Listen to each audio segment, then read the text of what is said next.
your citrus fruits are generally good. Got vitamin A, E and K in it.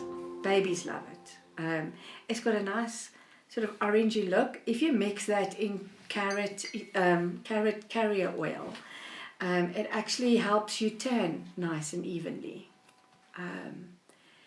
Calming.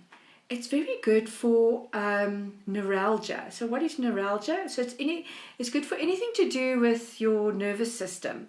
Neuralgia is either a jumping eye or a twitch, a tick that is not like a nervous, like epileptic or a Tourette's kind of a tick, but like some people when they are highly stressed they get these things. This helps the electrical current move along your nerves quite nicely. Okay, but now do you rub it on the tick or do you just breathe it in? No, well, you would put it in a blend and then you can rub it on, yes. And inhalation, so you can burn it and you can put it in your bath.